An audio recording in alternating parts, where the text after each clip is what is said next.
Dengan peringatan yang semakin mengerikan bahwa Rusia kemungkinan akan menyerang Ukraina dalam beberapa hari mendatang, Washington mengevakuasi diplomat dan pasukannya dan mendesak warga negaranya untuk segera pergi.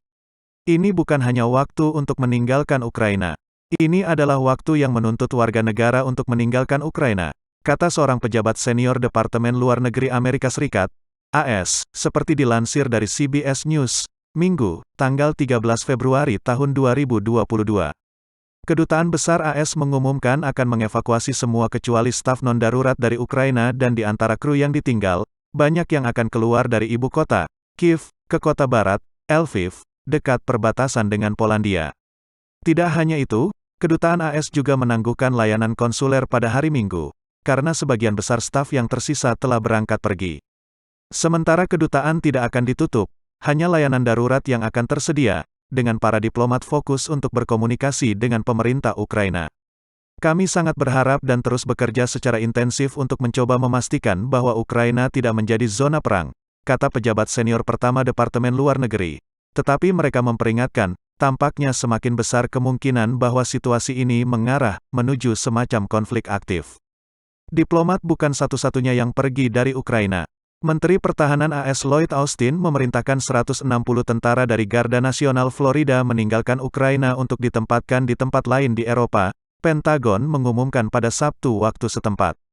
Pasukan ini, yang ditugaskan ke tim tempur Brigade Infanteri ke-53, telah menasihati dan membimbing pasukan Ukraina sebagai bagian dari kelompok pelatihan multinasional gabungan Ukraina, kata John Kirby, juru bicara utama Pentagon.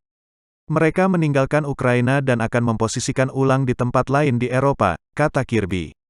Menteri Pertahanan membuat keputusan ini karena sangat berhati-hati, dengan mengutamakan keselamatan dan keamanan personel kami, dan diinformasikan oleh Panduan Departemen Luar Negeri tentang personel AS di Ukraina, tuturnya.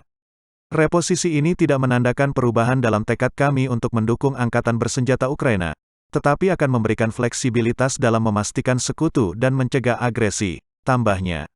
Sebagai bukti, bahkan saat penarikan ini berlangsung, pengiriman bantuan militer AS lainnya untuk angkatan bersenjata Ukraina dijadwalkan tiba Sabtu, menurut pejabat senior pertama Departemen Luar Negeri.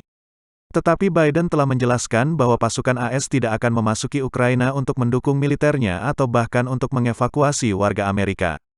Para Garda Nasional AS telah berada di Ukraina Barat sejak November, melatih militer Ukraina dan berbasis di pusat pelatihan di Yavoriv, kurang dari 10 mil dari perbatasan dengan Polandia. Tidak ada pembaruan yang diberikan tentang status pasukan operasi khusus AS yang juga telah bertugas di Ukraina sebagai bagian dari misi pelatihan dengan pasukan operasi khusus Ukraina. Ketegangan telah meningkat selama berminggu-minggu karena penumpukan militer Rusia dan gelombang aktivitas militer yang telah memicu kekhawatiran bahwa Rusia dapat menyerang Ukraina. Namun Rusia telah menyangkal rencana semacam itu.